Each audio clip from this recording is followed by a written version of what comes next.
بسم اللہ الرحمن الرحیم. ڈیئر اسٹوڈنٹس، لاسٹ لیکچر میں ہم نے سیکنڈ چیپٹر کا آغاز اسلامی تشخص سے کیا تھا. اسلامی تشخص مطلب اسلامی پہچان. ایک مسلمان کی شخصیت یا مسلمان کی پہچان اس کی تھیوری سے نہیں ہوتی، بلکہ اس کے اعمال اور اخلاق سے ہوتی ہے. آج ہم اس بنیاد کو بڑھاتے ہوئے کہ اسلام کے وہ بنیادی اعمال اور وہ اخلاق کون سے ہیں جنہیں ہم اپنا کر اپنی زندگی کو اور اپنے آپ کو ایک بہترین مسلمان ہونے کا ثبوت دے سکتے ہیں اور ہماری پہچان اسلامی پہچان بن سکتی ہے. ان میں سب سے پہلے ارکان اسلام ہیں. ارکان اسلام کسی بھی عمارت کو قائم کرنے کے لیے جو بنیاد چاہیے ہوتی ہے، پریکٹیکلی ان بنیادوں میں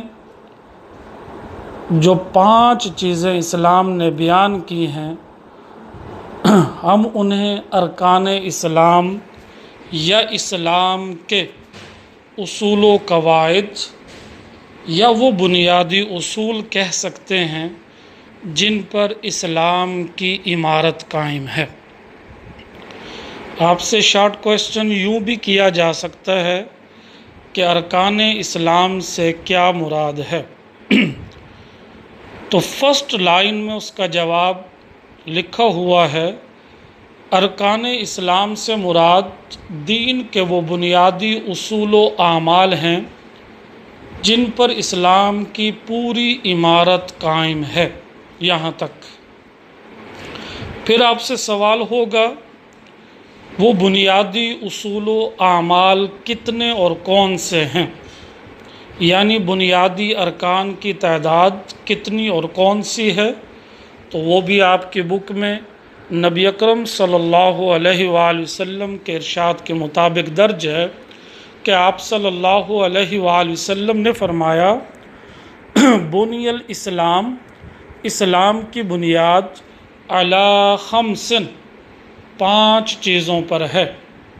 شہادت، گواہی دینا اللہ الہ الا اللہ، کہ اللہ کے سوا کوئی عبادت کے لائق نہیں، وَأَنَّ مُحَمَّدًا عَبْدُهُ وَرَسُولُهُ، اور بے شک محمد صلی اللہ علیہ وآلہ وسلم اس کے بندے اور رسول ہیں. یہ پہلی بنیاد ہے جسے ہم کلمہ شہادت بھی کہتے ہیں. اس کے بعد وَإِقَامِ الصَّلَاةِ، نماز قائم کرنا، وَإِيتَاءِ الزَّكَاةِ، زکوٰۃ دینا، وَالْحَجِّ، اور حج ادا کرنا، وَصَوْمِ رمضان، اور رمضان کے روزے رکھنا. یہ وہ 5 بنیادی اصول و اعمال ہیں جن پر اسلام کی عمارت قائم ہے. نمبر 1 کلمہ شہادت، نمبر 2 اقامت الصلاۃ، نماز کو قائم کرنا، نمبر 3 ایتاء الزکوٰۃ، زکوٰۃ کی ادائیگی، نمبر 4 والحج، حج کو ادا کرنا، اور نمبر 5 وصوم رمضان، رمضان کے روزے رکھنا. ان بنیادی اصول و اعمال کی تفصیل ہم اپنے اپنے موقع پر اور آنے والے لیکچرز میں لیں گے.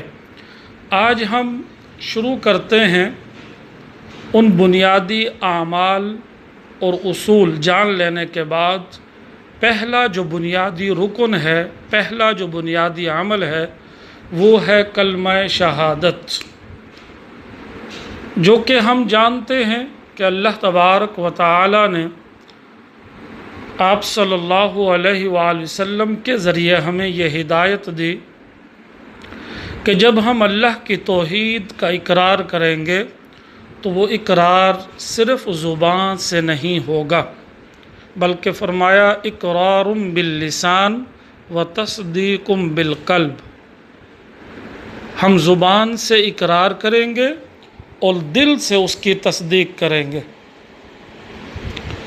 آج ہم میں جو بنیادی کمی ہے وہ یہ ہے کہ ہم زبان سے تو کثرت سے اقرار کرتے ہیں، لیکن دل کی تصدیق سے ہم اپنی زندگی کو خالی رکھتے ہیں۔ اس لیے ہماری زندگی میں کلمہ شہادت، یعنی جس رب کو ہم گواہ بنا کر جس زندگی میں ہم قدم رکھنا چاہتے ہیں، اسلام میں داخل ہونا چاہتے ہیں، اسلام کے بنیادی اصول و اعمال کو اپنانا چاہتے ہیں، ہم اقرار کر کے بھی ان بنیادی اصول و اعمال سے فائدہ نہیں لے سکتے۔ اس کی بنیادی وجہ جو میں نے لاسٹ لیکچر میں علامہ اقبال کے شعر سے آپ کو بتائی تھی کہ زبان سے کہہ دیا لا الہ الا اللہ تو کیا حاصل، دل و نگاہ مسلم نہیں تو کچھ بھی نہیں۔ کلمہ شہادت اشہد ان لا الہ الا اللہ وحدہ لا شریک لہ واشہد ان محمدًا عبدہ ورسولہ، میں گواہی دیتا ہوں کہ اللہ کے سوا کوئی عبادت کے لائق نہیں، وہ اکیلا اور اس کے ساتھ کوئی شریک نہیں، اور میں یہ بھی گواہی دیتا ہوں کہ حضرت محمد صلی اللہ علیہ وآلہ وسلم اللہ کے بندے اور اس کے رسول ہیں۔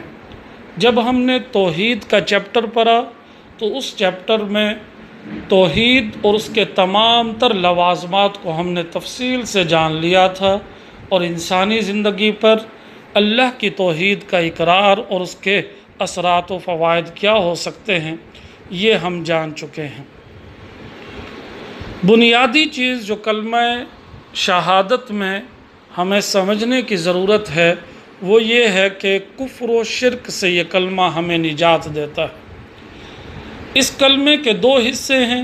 پہلے حصے میں عقیدہ توحید ہی کا اعلان اور اعتراف ہے۔ کلمہ شہادت کے دوسرے حصے میں اس بات کا اعلان ہے کہ حضرت محمد صلی اللہ علیہ وآلہ وسلم اللہ کے بندے اور اس کے رسول ہیں۔ آپ صلی اللہ علیہ وآلہ وسلم کا پیش کردہ دین ہی دین حق ہے۔ ان دونوں باتوں کی گواہی دیے بغیر کوئی شخص مسلمان نہیں ہو سکتا۔ آپ ساری زندگی لا الہ الا اللہ جپتے رہیں، اور اگر آپ نے محمد الرسول اللہ کا نہ صرف اقرار بلکہ اللہ کے رسول کو مان کر اور اس کی تعلیمات کو جان کر اس پر عمل پیرا نہ ہوئے تو آپ کبھی بھی زندگی بھر کفر و شرک سے نجات نہیں پا سکتے۔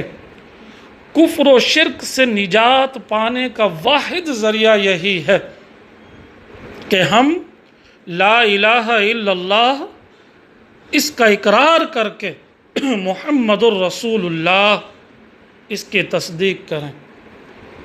آپ ذرا کلمہ طیبہ ہو یا کلمہ شہادت ہو، اس کے دوسرے حصے پر غور کریں تو اللہ تبارک و تعالی نے جو ترتیب ہمیں سمجھائی ہے وہ یہ سمجھائی ہے کہ محمد صلی اللہ علیہ وآلہ وسلم کی ذات کو سچا مان کر اس کی کہی ہوئی تعلیمات پر عمل کر کے اس ذات سے اپنے تعلق کو مضبوط کر کے ایمان کی بنیاد بنا کر جب رسول یعنی اس ذات کو اللہ کا رسول مانیں گے تو تب ہمیں رسالت مین آپ صلی اللہ علیہ وآلہ وسلم کی بتائی ہوئی تعلیمات سمجھ میں آ سکیں گے، اور ہم ٹھیک معنوں میں اس پر عمل پیرا ہو سکیں گے۔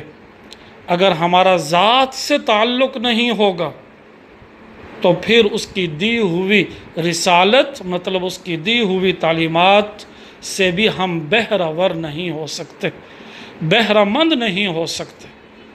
فائدہ نہیں اٹھا سکتے، کیونکہ ذات اور ذات سے جڑے ہوئے احکام، ذات اور ذات کی دی ہوئی تعلیمات، ان دونوں پر کامل یقین ہوگا۔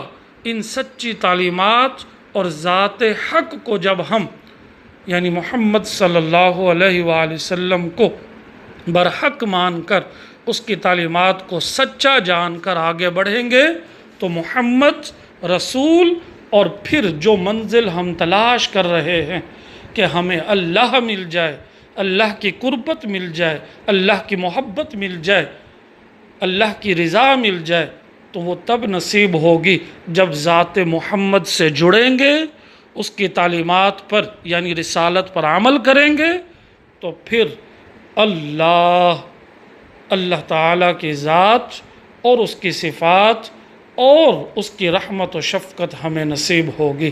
اس لیے اللہ تبارک و تعالیٰ نے ہمیں یہ بتایا کہ ان دونوں کی گواہی دیے بغیر کوئی شخص مسلمان نہیں ہو سکتا۔ بظاہر توحید و رسالت دو باتیں ہیں، لیکن اصل میں یہ دونوں ایک ہی حقیقت ہے۔ اللہ تعالیٰ کو گواہ بنائے بغیر، مانے بغیر کوئی شخص رسول اللہ صلی اللہ علیہ وسلم رسول اللہ صلی اللہ علیہ وآلہ وسلم کو مان سکتا ہے، اور نہ ہی رسول اللہ صلی اللہ علیہ وآلہ وسلم کو تسلیم کیے بغیر اللہ کو پہچان سکتا ہے۔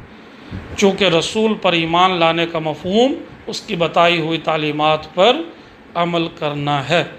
یہ ایک کلمہ ہے جن کے دو حصوں کو پڑھ کر، مان کر، عمل کر کے انسانی ذہن کفر و شرک کے تمام تصورات سے نجات حاصل کر سکتا ہے۔ کل انشاءاللہ عزیز طلبہ حقیقی گواہی ہم کیسے دے سکتے ہیں، حقیقی گواہی ہوتی کیا ہے، اس کو پڑھتے ہوئے آگے بڑھیں گے۔ السلام علیکم ورحمۃ اللہ وبرکاتہ۔